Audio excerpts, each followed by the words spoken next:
Bem, hoje nós iniciamos as ministrações sobre evangelismo e missões, né? Terminamos aí o mês de maio, onde falamos a respeito de família, né? Foi o maio onde nós enfatizamos a cor verde, e agora nós começamos a destacar a cor púrpura, que é um tom de roxo que aponta para a nobreza, onde nós vamos falar sobre o evangelho do reino de Deus. Então nós vamos falar sobre evangelismo e missões durante esse mês. Amém, queridos? Então o tema da ministração de hoje é feitos para uma missão.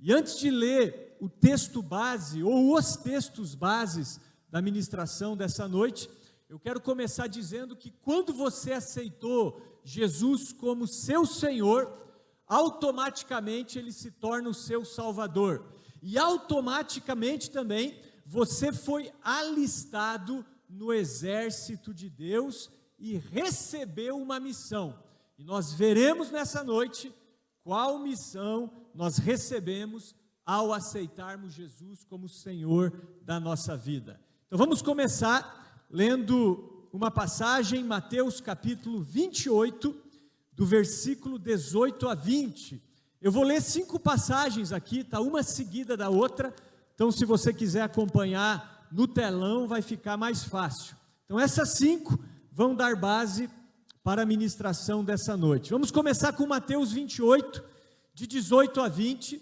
onde diz assim a palavra: Jesus, aproximando-se, falou-lhes dizendo: toda autoridade me foi dada no céu e na terra. Ide, portanto, fazei discípulos de todas as nações, batizando-os em nome do Pai, e do Filho, e do Espírito Santo, ensinando-os a guardar todas as coisas que vos tenho ordenado. E eis que estou convosco todos os dias até a consumação dos séculos. Agora vamos para Marcos capítulo 16, versículo 15, que também faz parte da grande comissão. E disse-lhes: ide por todo mundo e pregai o evangelho a toda criatura. Agora vamos avançar um pouquinho para o evangelho de João, capítulo 20, versículo 21, apenas o versículo 21. Disse-lhes, pois, Jesus outra vez: paz seja convosco, assim como o Pai me enviou, eu também vos envio. Agora vamos ler Atos capítulo 1, versículo 8, esse nós não precisamos nem ler, né? Nós sabemos de cor, quando Jesus disse: mas recebereis poder ao descer sobre vós o Espírito Santo, e sereis o quê? As minhas testemunhas, tanto em Jerusalém, como em toda a Judéia e Samaria, e até os confins da terra. E finalmente, Romanos capítulo 10, do versículo 13 ao versículo 15. Então, Romanos 10, de 13 a 15, diz assim o apóstolo Paulo: porque todo aquele que invocar o nome do Senhor será salvo. Como, porém, invocarão aquele em que não creram? E como crerão naquele de que nada ouviram? E como ouvirão se não há quem pregue? E como pregarão se não forem enviados? Como está escrito: quão formosos são os pés dos que anunciam coisas boas. Amém? Então 5 passagens que deixam claro a nossa missão, que é pregar o evangelho aos perdidos, às pessoas que não conhecem a Deus, ou seja, é resgatar os perdidos, os filhos perdidos, e trazê-los para a presença de Deus. Essa é a nossa missão. Inclusive eu gravei uma breve devocional sobre a introdução da mensagem de hoje, e eu falei na devocional que eu gostava muito de um filme na minha adolescência que era Rambo 2. Na verdade eu sempre gostei, né, de todos os filmes do Sylvester Stallone, mas especialmente Rambo 1, Rambo 2 e Rambo 3. E esses dias atrás, né, o meu filho começou a se empolgar e quis assistir todos os filmes também assim conhecidos do Sylvester Stallone. Então eu reassisti né? O Rambo 1, o Rambo 2 e o Rambo 3 com ele. E o Rambo 2, que é um dos que eu mais gosto, ele é intitulado Rambo 2, a missão, onde o Rambo, ele tinha a missão de resgatar prisioneiros americanos que estavam sob o poder do inimigo. Então essa é a nossa missão, resgatar os filhos de Deus que estão aprisionados nas trevas e trazê-los para o reino da luz. Então essa é a nossa missão. E a palavra missão, ela vem do latim que significa remeter ou enviar. É por isso que Paulo falou, como pregarão se não forem enviados? Então ele está falando dessa missão. Então, queridos, ser cristão inclui ser enviado ao mundo como representante de Jesus Cristo. É por isso que Jesus, ele falou em João 20, versículo 21, que assim como o Pai me enviou, agora eu vos envio a vós. Então, da mesma maneira que Jesus foi enviado pelo Pai para cumprir a sua missão aqui na terra, agora Jesus está nos enviando para darmos continuidade à sua missão. Então, Jesus começou e concluiu a sua missão na terra. Missão essa que nós devemos continuar, ou seja, nós não podemos desprezar o privilégio de pregar o evangelho às pessoas sem Deus, ou trazer de volta aqueles filhos que estão desviados da presença de Deus. Então essa é a pregação das boas novas. A palavra evangelho significa boas novas, as boas novas de que as pessoas não precisam ir para o inferno, mas elas podem ter uma vida eterna em Jesus Cristo. Então, queridos, nós precisamos entender que Jesus deixou a igreja na terra para dar continuidade àquilo que ele começou. E essas 5 passagens que nós lemos, elas mostram que Deus leva a sério a evangelização. Amém, queridos? Então ouça, Deus leva a sério a evangelização. Mateus capítulo 28, do versículo 18 ao versículo 20, que foi o primeiro texto que nós lemos, fala da grande comissão. E isso não é algo para os líderes, não é algo que era simplesmente para os discípulos da igreja primitiva, não, é algo para todos nós. Todos os que são seguidores de Jesus são comissionados por Ele para ir e pregar o Evangelho. Então preste atenção, é a grande comissão, não é a grande sugestão. Jesus não está sugerindo, se você quiser, se você sentir vontade, né? Se você, sei lá, tiver um insight, pregue o Evangelho. Não, ele está dizendo pregue o Evangelho a toda criatura. É claro que não cabe a nós salvar as pessoas, não é você que salva, quem salva é Deus, quem convence a pessoa do pecado, da justiça e do juízo é o Espírito Santo, mas Ele vai usar você, e a nossa função é pregar a tempo e fora de tempo. Então eu repito que é a grande comissão e não a grande sugestão. Então Jesus está ordenando que preguemos o Evangelho, Ele não está sugerindo. Então não pregar o Evangelho é viver em desobediência. Então a pergunta que eu faço a você é: quantas pessoas ao seu redor estão indo para o inferno?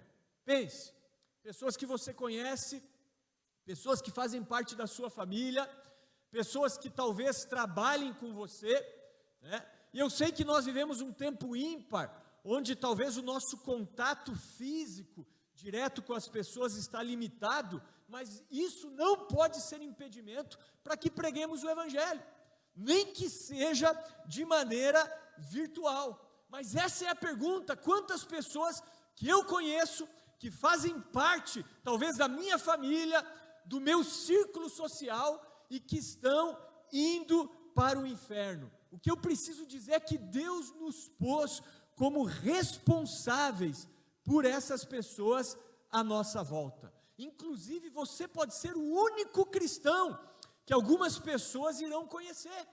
Então, a sua missão é contar a eles sobre Jesus. E aí eu quero ler aqui algumas frases que eu li também ali na devocional essa semana.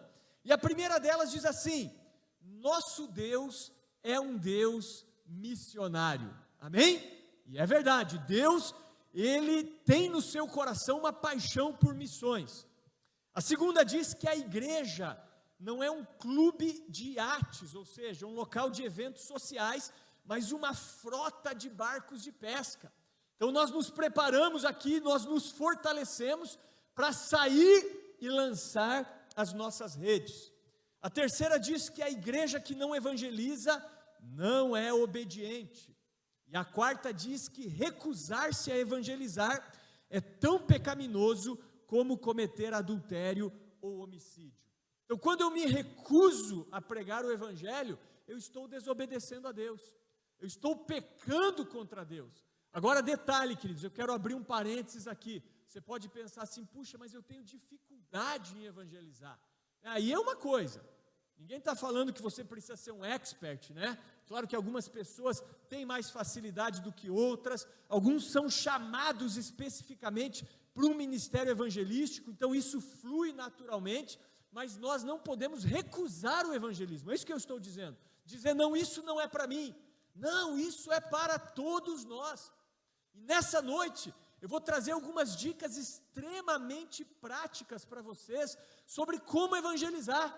E você vai poder sair daqui e, chegando na sua casa, já colocar em prática essas dicas. E nós vamos ver que evangelizar pode ser uma tarefa extremamente simples, amém? E eu repito, agora o convencer a pessoa cabe a Deus, não cabe a nós. E eu quero contar aqui uma ilustração interessante que eu li há vários anos atrás, num livro intitulado Cuidando do Ser, de um pastor menonita, que também é psicólogo, chamado Albert Friesen. E ele conta uma ilustração bem interessante no seu livro. Eu acho que os mais antigos já me ouviram contar essa ilustração.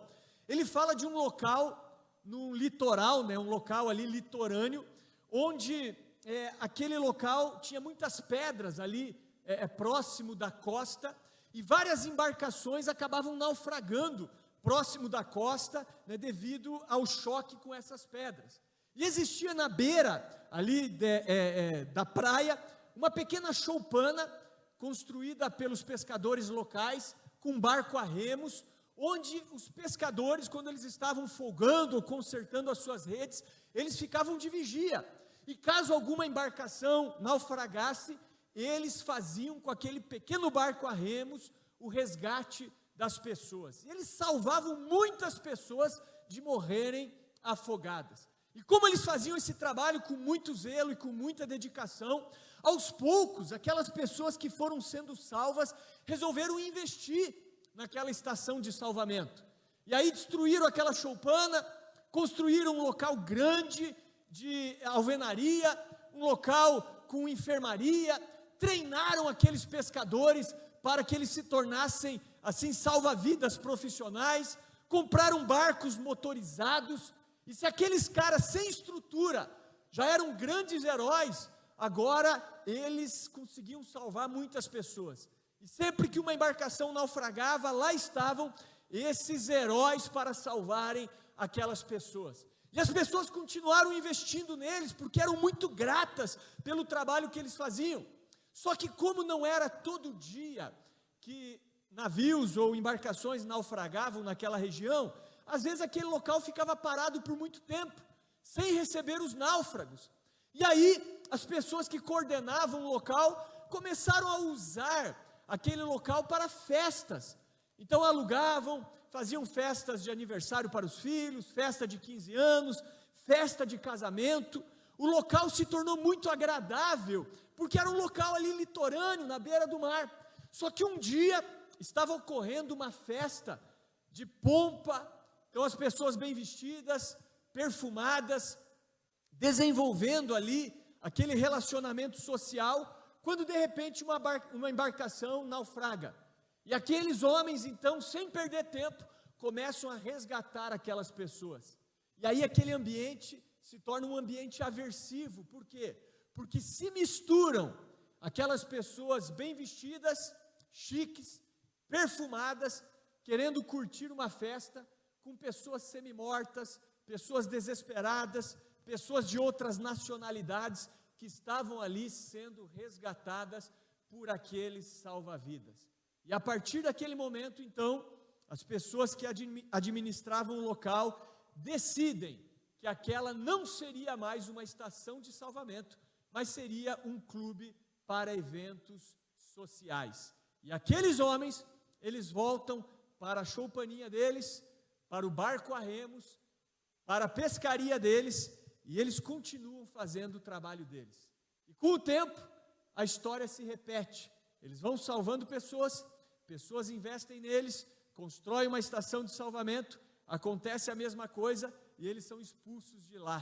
E depois de alguns anos, aquele local se torna conhecido por abrigar vários clubes para eventos sociais. E trazendo isso para a nossa vida, ele conclui dizendo que esse é o risco que a igreja corre. Nós corremos o risco de estarmos aqui, nesse ambiente agradável, de gostarmos uns dos outros, de termos um tempo de comunhão, mas de não valorizarmos aquilo que é importante para Deus, que é a salvação e o resgate dos perdidos. Nós sabemos que às vezes, se entra uma pessoa, talvez maltrapilha, necessitada, na igreja, isso pode causar, claro, um incômodo. Pessoas novos convertidos, pessoas que chegam na igreja com problemas espirituais, físicos, financeiros, elas acabam dando um grande trabalho.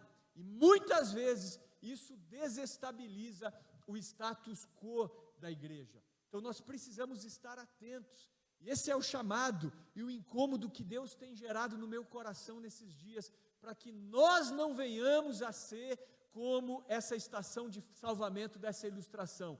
Um local agradável, onde nós estamos aqui, fazendo as nossas orações, erguendo as nossas mãos, louvando, tendo um tempo de comunhão, mas desprezando aquilo que queima no coração de Deus, que é a salvação dos perdidos. Inclusive a Bíblia fala que existe mais alegria nos céus, e existe alegria diante dos anjos de Deus, quando um pecador se arrepende.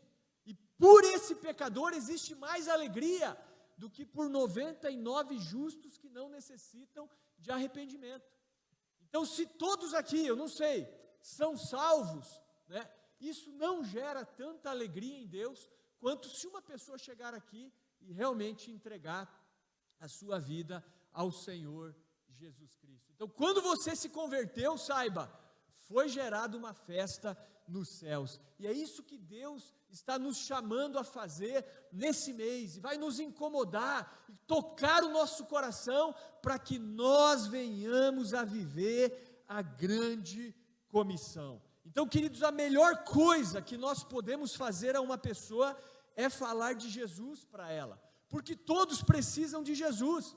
Por melhor que uma pessoa seja, ainda que essa pessoa seja uma pessoa, aos nossos olhos humanos, boa, seja uma pessoa próspera, seja uma pessoa bem-sucedida, se ela não entregar a sua vida a Jesus, essa justiça própria não a salva, porque nós sabemos que não existe nenhum justo sequer, e todos nós, na verdade, pecamos, e todos nós precisamos de Jesus. Agora pense comigo, se o seu vizinho tivesse câncer, ou tivesse AIDS, e você soubesse a cura, seria criminoso você não falar a verdade para ele, não é verdade? Digamos que você soubesse, poxa, eu tenho o segredo para a cura de AIDS, de câncer, e os meus vizinhos sofrem dessas doenças. Poxa, seria minha obrigação contar para eles. Então nós sabemos algo ainda mais poderoso. Nós sabemos o caminho para o Santo dos Santos. Nós sabemos o caminho para a salvação eterna.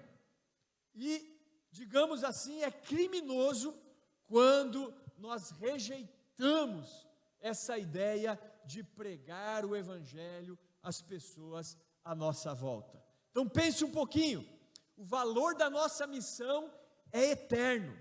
Quando nós ganhamos uma pessoa para Jesus, nós estamos realizando algo de consequências eternas. Então evangelizar é mais importante do que as coisas temporárias, como por exemplo o nosso emprego, o nosso estudo, os nossos sonhos e metas pessoais. O evangelismo é mais importante do que isso. Agora, claro, isso não quer dizer que você vai deixar essas coisas, mas o que eu quero dizer é que esses locais são o teu campo missionário. Posso ouvir um amém? Então a tua empresa, o teu negócio, o entorno do local onde você mora, é o teu campo missionário. É claro que nós sabemos que alguns são chamados por uma missão literal, né? Por uma missão fora do Brasil, por uma missão talvez fora da nossa cidade, né? Mas todos nós devemos desenvolver um coração missionário. E o nosso campo missionário são as pessoas ao nosso redor ou aquelas pessoas que Deus coloca em contato conosco. Então, quando nós pregamos o Evangelho, nós estamos realizando algo de consequências eternas. Então, repito, evangelizar é mais importante do que as coisas temporárias. Amém? Então, Deus colocou pessoas ao seu lado para que você pregue sobre o caminho. Então, comece a orar, comece a colocar essas pessoas na presença de Deus, porque eu repito, há mais alegria nos céus diante dos anjos de Deus por um pecador que se arrepende do que por 99 justos que não necessitam de arrependimento. Então nós estamos aqui na terra para cumprir essa missão e não para fazer a nossa vontade. Amém? Então vamos parar de fazer algumas orações egoístas, né? Às vezes nós oramos assim, Deus abençoe o que eu quero fazer. Não, vamos começar a orar assim, Deus, eu quero abençoar aquilo que você está fazendo. Ou ajuda-me a fazer aquilo que o Senhor está abençoando agora. E se tem uma coisa que Deus abençoa, é a pregação do Evangelho, é a pregação das boas novas. E eu quero, ainda nessa introdução, e já vou passar ali para os pontos práticos e finalizar, vou ser muito rápido hoje, eu quero contar uma ilustração que na verdade é uma história real, que é intitulada Mais Um para Jesus. Eu não sei quantos aqui leram um livro que eu particularmente acho show de bola, e já li mais de uma vez, que é Uma Vida com Propósitos. Então nesse livro, Uma Vida com Propósitos, o autor, ele vai falar dos 5 propósitos que Deus tem para a nossa vida, e um deles é a missão de pregar o Evangelho aos perdidos. Esse é um dos propósitos que todos nós como cristãos temos na nossa vida. E o autor, o Rick Warren, ele conta uma experiência que ele teve com o pai dele, quando o pai dele estava no leito de morte no hospital. Então ele falou que ele passou muito tempo com o pai dele, quando o pai dele estava ali, próximo da morte no hospital, e ele teve experiências incríveis com o pai dele. Então o pai dele foi pastor também, e apesar de não ter uma igreja tão grande, o pai dele abriu várias igrejas, se não me engano, mais de 150 igrejas durante o ministério dele aqui na terra. Então foi um pai evangelista, e ele diz que o pai dele, enquanto estava ali, no hospital, delirava, e sonhava, e falava dos projetos que ele ainda tinha, e de repente, num momento, o pai dele começou a se agitar na cama, e ele começou a se agitar, e o filho ali começou a segurar o pai, e ele dizia, mais um para Jesus, mais um para Jesus, mais um para Jesus, mais um para Jesus, agitado, e o filho segurando ele, e quando o pai dele viu que não tinha jeito, ele não ia conseguir sair daquele leito, ele se acalmou, e ele finalizou dizendo, eu preciso levar mais um para Jesus. Pôs a mão na cabeça do filho dele, e abençoou, e disse, filho, leve mais um para Jesus. E o filho dele então acatou essa missão, e a igreja do pastor Rick Warren nos Estados Unidos é uma grande igreja, a igreja do Vale de Saddle Black, uma igreja que tem realmente se expandido e alcançado muitas, milhares de pessoas para o reino de Deus, né? Então ele entendeu essa missão, e a nossa missão é levar mais um para Jesus. Eu quero desafiar você hoje, e eu também me sinto muito desafiado, a nós buscarmos mais um para Jesus. Nessa semana, ore, pense, peça oportunidades para que você possa pregar as boas novas a pelo menos uma pessoa. E aí eu finalizo trazendo o como, porque de nada adianta falar sobre evangelismo se eu não trouxer para você os pontos práticos de como cumprir a sua missão e de como pregar o evangelho. Eu me lembro que Deus me usava muito dessa maneira no início da minha conversão, né? Você já notou que quando você é novo convertido, você é tão apaixonado por Jesus que o evangelismo se torna algo até natural, né? Me lembro que acho que todo dia eu falava de Jesus para alguém, era algo impressionante. Mas vamos lá, primeira coisa, se você quer cumprir a sua missão, aprenda a partilhar a sua mensagem de vida. Então você tem um testemunho único, exclusivo, e você pode compartilhar isso com pessoas. Eu quero desafiar você a treinar, a ter um testemunho, onde você consiga falar para uma pessoa em 3 minutos, no máximo, o que Deus fez na tua vida. E esse testemunho, ele precisa incluir 3 coisas, tá? Então a maneira mais fácil de você evangelizar é você contar o que Deus fez na tua vida. E isso inclui 3 coisas. Primeiro, o seu testemunho, né? Então as suas experiências de vida, como você era antes de aceitar Jesus, rapidamente. Segundo, né? Aquilo que Deus fez na tua vida, né? Então, como eu era antes de conhecer Jesus, como eu recebi Jesus e como é a minha vida agora. Esses 3 pontos. Então, como era a minha vida antes de aceitar a Jesus, como eu tive a minha experiência e o que Deus fez na minha vida. Então, o seu testemunho de vida vai incluir essas 3 coisas. Então, é a maneira mais fácil de evangelizar. Eu me lembro que uma vez, um vizinho meu, ele me deu uma carona e eu tinha pouco tempo, né, porque logo eu chegaria ali no meu destino. Então, a gente começou a conversar e no momento em que ele deu abertura, eu preguei o evangelho dessa maneira. Falei como era a minha vida rapidamente, o meu contexto, falei como eu aceitei Jesus e como é a minha vida agora. Rapidamente, em menos de 3 minutos. Então essa é uma maneira extremamente simples e prática de pregar o evangelho. Mas se ainda é difícil para você, eu me lembro de uma dica que eu li num livro intitulado Como Ser Usado por Deus. E nesse livro, o autor, ele dizia que falar de Jesus é falar de uma experiência de amor. Você não gosta de falar de alguém que você ama? É claro que você gosta. Então, como eu falei, por que quando nós somos novos convertidos, nós gostamos de falar de Jesus? Porque nós estamos apaixonados.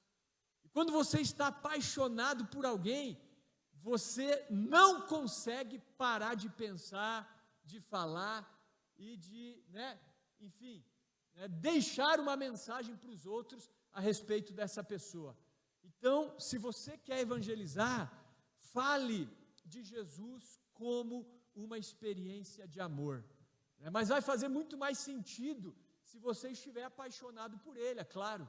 É por isso que o próprio Jesus, ali na carta às igrejas do Apocalipse, ele faz uma crítica a nós, né? Porque muitas vezes nós deixamos esse primeiro amor se esfriar. E ele diz, eu tenho, porém, contra ti isso, que você abandonou o seu primeiro amor. E ele diz, lembra-te de onde você caiu, arrepende-te e volta a praticar as primeiras obras que você praticava. Então você consegue lembrar como era a sua vida quando você estava apaixonado por Jesus? Você lembra ou não? Lembra aí um pouquinho. O que você fazia? Volte a fazer essas coisas. É isso que Jesus está dizendo. Quando eu quero, assim, lembrar do primeiro amor, eu coloco as músicas que me marcaram na época, né? Lembre das músicas que te marcaram na época em que você era novo convertido, né? Coloque essas músicas. Você vai ver que aquela sensação volta.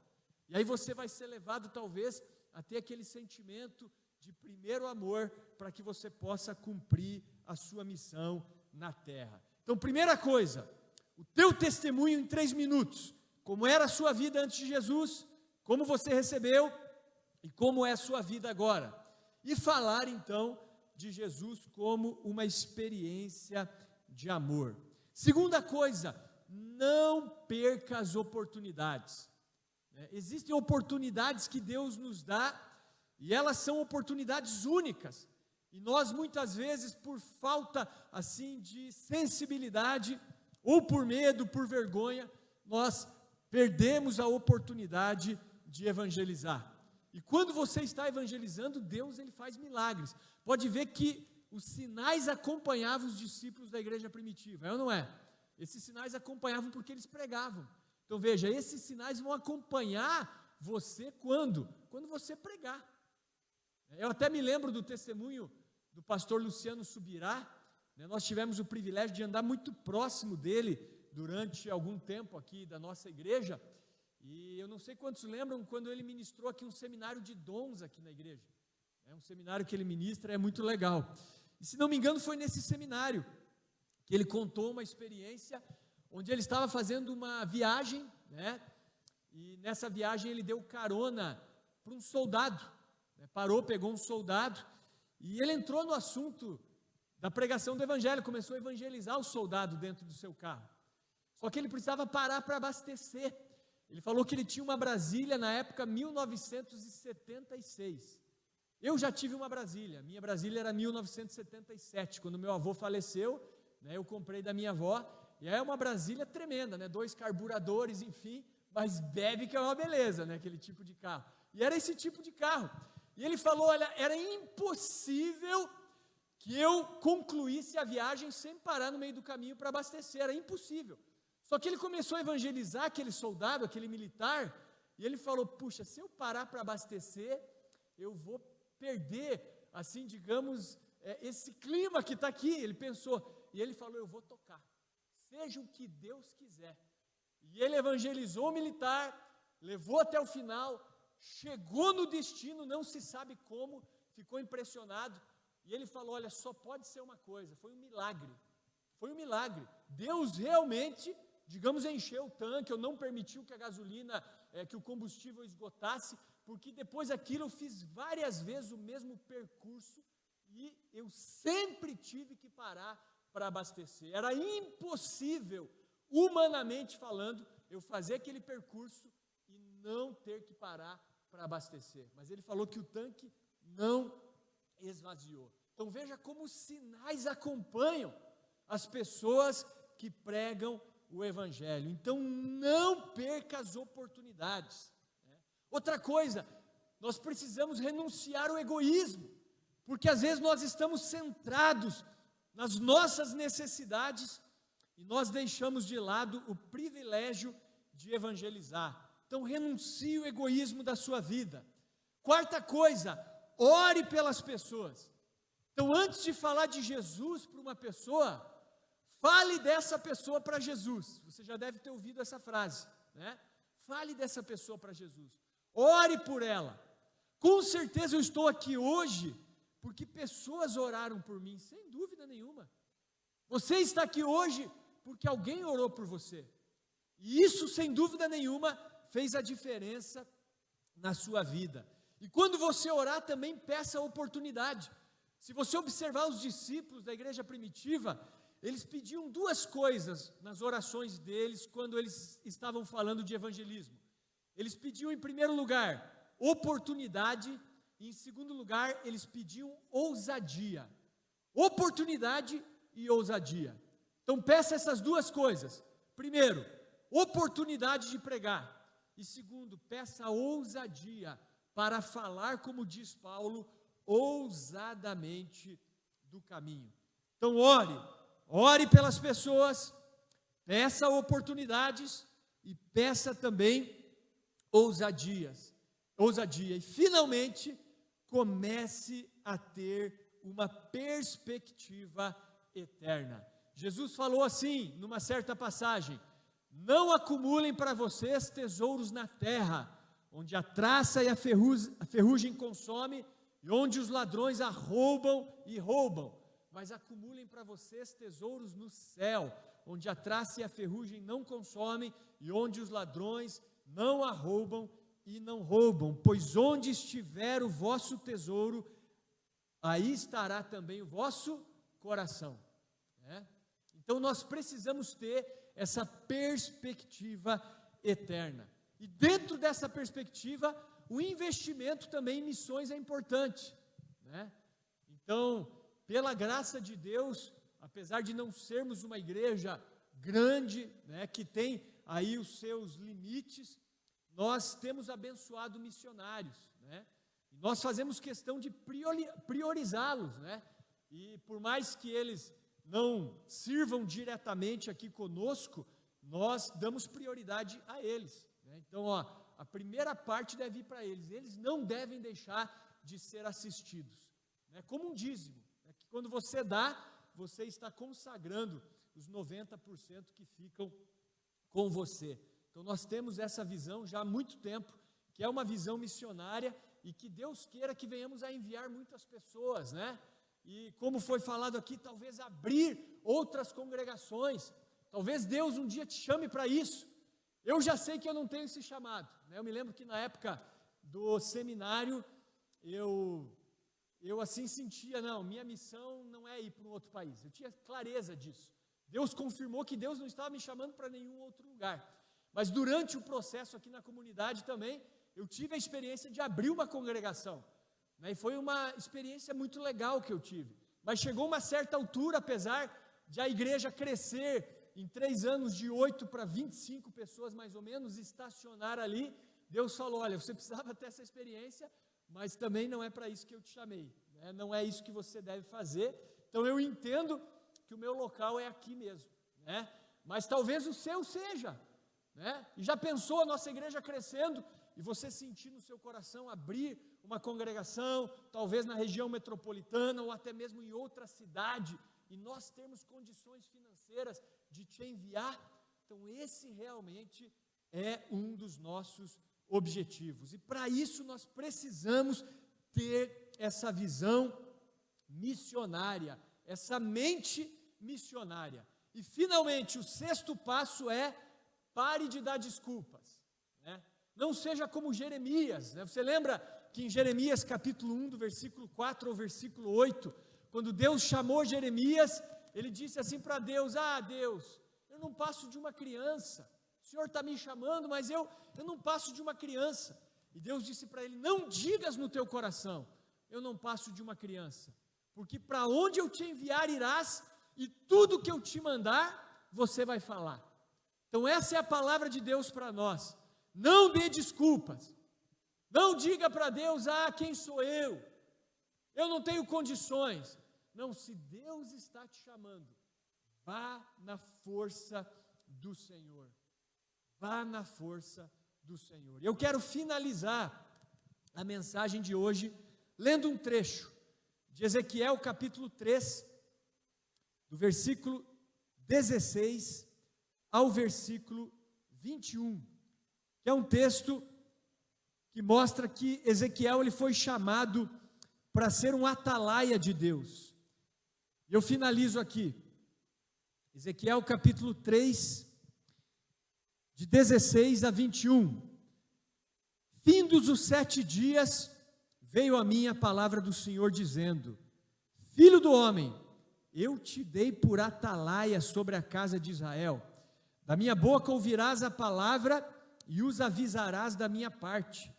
Quando eu disser ao perverso: certamente morrerás, e tu não avisares e nada disseres para o advertir do seu mau caminho, para lhe salvar a vida, esse perverso morrerá na sua iniquidade, mas o seu sangue da tua mão o requererei. Mas se avisares o perverso, e ele não se converter da sua maldade e do seu caminho perverso, ele morrerá na sua iniquidade, mas tu salvaste a tua alma. Também quando o justo se desviar da sua justiça e fizer maldade, e eu puser diante dele um tropeço, ele morrerá, visto que não o avisaste, no seu pecado morrerá, e as suas justiças que praticara não serão lembradas, mas o seu sangue da tua mão o requererei. No entanto, se tu avisares o justo, para que não peque, e ele não pecar, certamente viverá, porque foi avisado e tu salvaste a tua alma. Amém? Então nós vemos aqui Deus chamando Ezequiel para ser atalaia.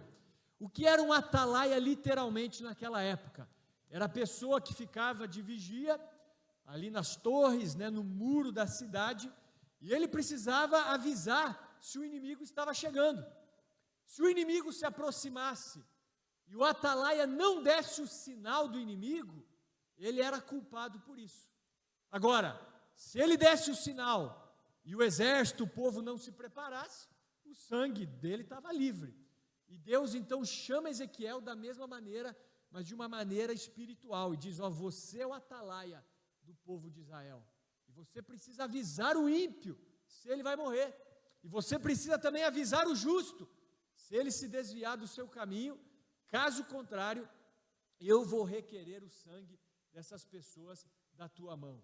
Agora, se você avisar e ele não te der ouvidos, o teu sangue está livre. Então veja que a responsabilidade nossa é avisar, não é o resultado daquilo que nós falamos. É claro que esse texto é um texto, assim, de um chamado específico de Ezequiel, e não dá para nós fazermos uma doutrina em cima dele literal, mas nós não podemos negar que é um chamado para nós também. Eu acho que você concorda que Deus também nos chama como atalaias do reino de Deus, e nós precisamos anunciar o evangelho aos perdidos, mostrando a eles que existe um caminho de salvação e que é necessário um caminho de arrependimento. Amém, queridos? Quero convidar você a ficar de pé.